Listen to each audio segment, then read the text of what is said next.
और आंवला वालों को देख के तो लगता है कि इस बार का रिकॉर्ड बनाने जा रहे हैं यहां के लोग। ये कोई चुनाव सामान्य चुनाव नहीं है, ये चुनाव विशेष परिस्थितियों में हो रहा है।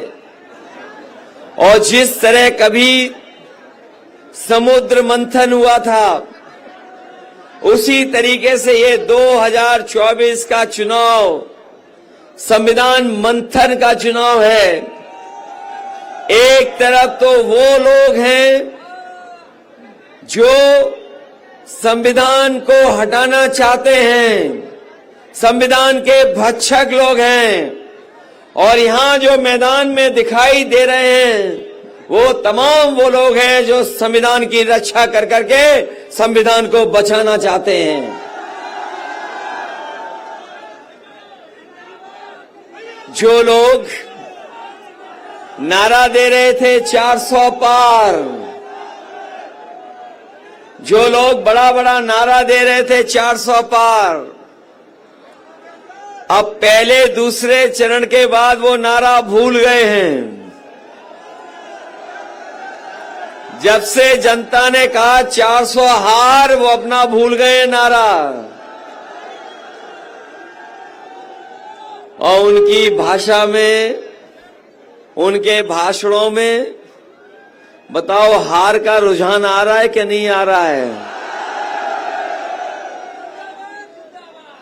ये जो लोग 2024 में वोट मांगने आए हैं, ये पहले भी वोट मांगने आए होंगे। और अभी कुछ दिन पहले मैं आपकी लोकसभा का उनका भाषण सुन रहा था। वो न जाने कितनी बार भारत माता की जय के नारे लगा रहे थे। यहां जितने लोग हैं, हम सब, जितना वो भारत मां को प्यार करते हैं उससे ज्यादा भारत मां को प्यार करने वाले लोग खड़े हैं। लेकिन नारा वो जरूर लगाते हैं, लेकिन हमारे फौजी भाई खड़े हुए जानते होंगे और ये नौजवान जानते होंगे कि फौज की भर्ती जो होती थी वो पक्की नौकरी होती थी। पूरे जीवन भर वर्दी पहनने का मौका मिलता था। जो जवान जिस गांव में, जिस परिवार का फौज में चला जाता था, उस परिवार का आर्थिक, सामाजिक स्तर बढ़ जाता था। लोग सम्मान की दृष्टि से देखते थे। वो नौकरी जो मिलती थी वो वर्दी पहन करके सम्मान लगता था। सीमा की रक्षा के लिए एक एक नौजवान महीनों तैयारी करता था, सालों तैयार करता था। लेकिन इस सरकार ने जो व्यवस्था लागू की है, आधी अधूरी नौकरी 4 साल की, हम अपने नौजवानों को कहना चाहते हैं कि हम कभी स्वीकार नहीं करेंगे। ये अग्निवीर वाली नौकरी, 4 साल की आधी अधूरी नौकरी, जब भी समाजवादी पार्टी और गठबंधन सत्ता में आएगा, इस अग्निवीर व्यवस्था को खत्म कर करके पहली जैसी भर्ती करने का काम ये इंडिया गठबंधन करेगा। ये नौजवान जानते होंगे, इनका रोजगार तो छिना ही छिना है, नौकरियां भी सब छिन गई। इस सरकार में अब नौकरियां नहीं हैं। जो नौजवान परीक्षा के लिए गया भी होगा, जब वो घर लौट करके आया तो सोचा और देखा उसने कि जो सरकार ने पेपर लिखवाया वो पेपर लीक हो गया। और हमारा नौजवान जानता है, गिनती की होगी, कोई 1 नहीं, 2 नहीं, 3 नहीं, बताओ 10 से ज्यादा परीक्षाओं के पेपर लीक हो गए कि नहीं हो गए? पेपर लीक हुए कि नहीं? ये जाने कैसी सरकार है जो अपनी लीकेज नहीं रोक पा रही है। न जाने कहां से लीकेज है ये, हर पेपर लीक हो रहा है इसमें। और याद रखना नौजवान साथियों, ये आपकी नौकरी नहीं छीने हैं, आपका 1/3 जीवन इन्होंने बर्बाद किया है। बताओ ऐसे लोगों को सबक सिखाओगे कि नहीं सिखाओगे?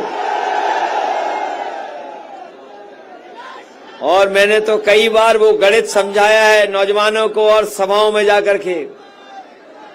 अगर उत्तर प्रदेश के 60 लाख बच्चों का भविष्य इस सरकार ने अंधकार में डाला है, तो अगर केवल उनके माँ बाप का हिसाब लगा लें और एक परिवार के अगर 3 सदस्य इस सरकार से नाराज हैं, तो अभी तक जो परीक्षाओं के पेपर लीक हुए हैं, ऐसे 60 लाख बच्चे हैं जो प्रभावित हुए हैं। और ये 60 लाख बच्चों के अगर परिवार के सदस्यों को जोड़ दें, केवल माँ बाप को, तो 3 का गुणा हम 60 लाख से कर दें तो 1,80,00,000 बनता है। और यही 1,80,00,000 अगर हम भाग दे दें 80 लोकसभाओं से, तो ये 2,25,000 वोट बनता है। बताओ भारतीय जनता पार्टी के पास ये 2,25,000 वोट मनाने के लिए कौन सा हिसाब किताब है? 2,25,000। तभी आपने होर्डिंग देखी होंगी इनकी, कहने को तो ये डबल इंजन सरकार है, लेकिन एक इंजन पहले ही गायब हो गया। और इस क्षेत्र का चलने वाला इंजन तो बहुत खराब वाला है। बताओ ये खराब वाला इंजन बदलोगे कि नहीं बदलोगे? जब ये खराब वाला इंजन बदलेगा तो होर्डिंग पे जो लगा हुआ एक इंजन है वो भी गायब हो जाएगा। न केवल नौजवान का भविष्य अंधकार में डाला सरकार ने, बल्कि हमारे किसानों को धोखा दिया। हमारे किसान भाई और उनके परिवार के सदस्य बैठे हैं, यहां खड़े हैं। बताओ किसी किसान की आय 2 गुनी हो गई हो और महंगाई लगातार बढ़ती चली जा रही है, लागत बढ़ रही है, और जो कीमत मिलनी चाहिए हमारे किसान को वो ये सरकार नहीं दे पा रही। और यहाँ के किसानों ने, पूरे प्रदेश और देश के किसानों ने ऐसा भी समय देखा, उनकी फसल को छीनने के लिए, उनकी जमीन को छीनने के लिए ये 3 काले कानून लाए थे। हमारे किसान धरने पे बैठ गए थे, दिल्ली चले गए, सालों साल बैठे रहे, 1000 से ज्यादा शहीद हो गए, लेकिन किसान नहीं हटे। तभी हटे जब सरकार ने 3 काले कानून वापस ले लिए। बताओ किसानों, आपको धोखा दिया सरकार ने क्या नहीं दिया? कोई आय 2 गुनी नहीं हुई और 10 साल में इनकी हर बात झूठी और हर वादा झूठा निकला इनका। हर वादा झूठा हुआ कि नहीं हुआ? और ये अब फिर आए हैं वोट मांगने। बताओ किसान भाइयों, आपके साथ और आपकी खेतीबाड़ी के साथ इन्होंने धोखा दिया कि नहीं दिया? और न केवल धोखा दिया है, बल्कि हमारा किसान निराश हो गया जब किसान को ये पता लगा कि बड़े बड़े उद्योगपतियों का तो कर्ज माफ कर दिया बीजेपी की सरकार ने, और जो बैंकों से कर्ज लिया था 16 लाख करोड़ के लगभग, बड़े बड़े उद्योगपतियों का कर्ज माफ किया सरकार ने। और इसलिए माफ किया क्योंकि बड़े बड़े उद्योगपति इनके साथ हैं। इन्होंने जब कानून बनाया, जब फैसला लिया कि किर्च का कर्ज माफ होगा, तो इन्होंने नियम बनाया कि जिन लोगों ने 5 करोड़ से ऊपर का कर्ज लिया उनका कर्ज माफ होगा। बताओ कोई एक परिवार है किसान भाइयों का जिसपे करोड़ों का हो कर्ज? कोई परिवार नहीं है। इसलिए हम अपने किसान भाइयों को कह के जा रहे हैं, इंडिया गठबंधन और समाजवादी पार्टी ने तय किया है कि दिल्ली में सरकार आप लोग बनाओ, हम लोग किसानों का कर्ज पूरा का पूरा माफ करेंगे।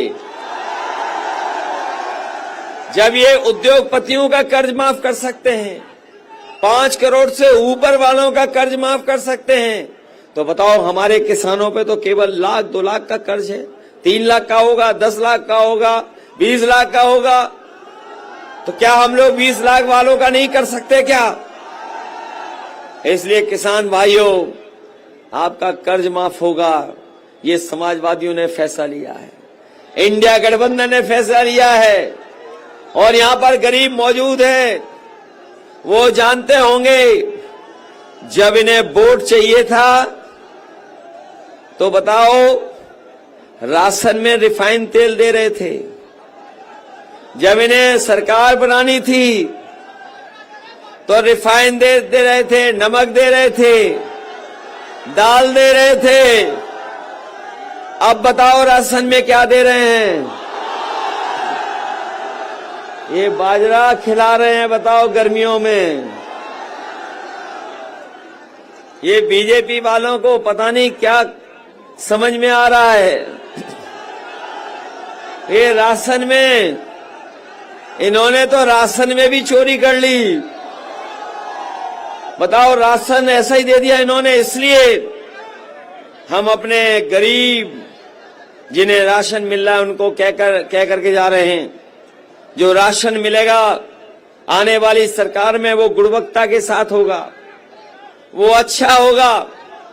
और गुणवत्ता के साथ साथ जो राशन मिलेगा उसके साथ साथ हम लोग आटा, जो बड़े बड़े संपन्न लोग खा रहे हैं बाजार का खरीद करके पैकेट का, जो बाजारों में बिक रहा है पौष्टिक स्वादिष्ट पैकेट वाला आटा, हम लोग आटा के साथ साथ अपने लोगों को डाटा फ्री देने का काम करेंगे।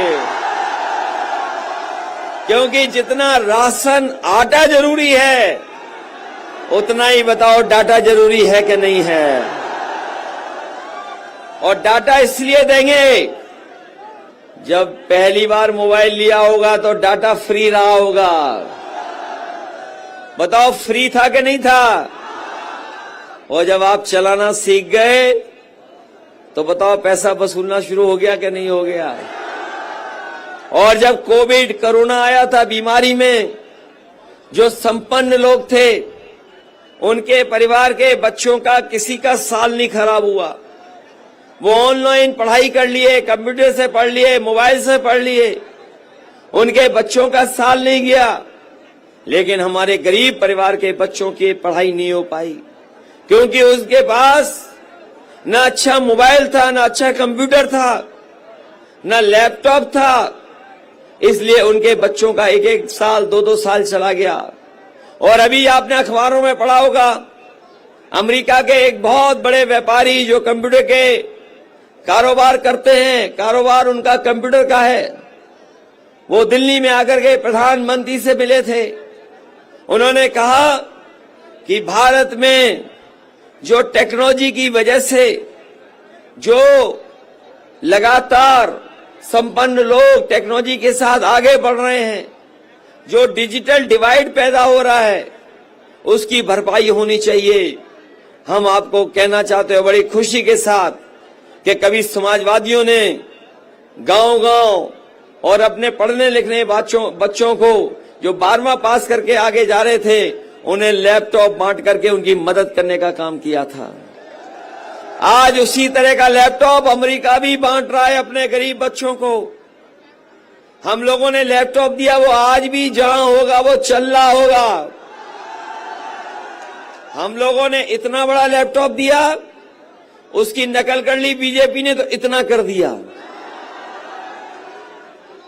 और हमारा लैपटॉप दिया हुआ जब खुलता था तो नेताजी और हम लोगों की तस्वीर दिखती थी, उसकी भी नकल कर ली इन्होंने। लेकिन जब चलाते हो तो उंगलियां घिसते रहो, चलता ही नहीं है। बताओ, खराब वाला दिया। दिल्ली से बड़ी खबर सामने आ रही है। बीजेपी ने 2 प्रत्याशी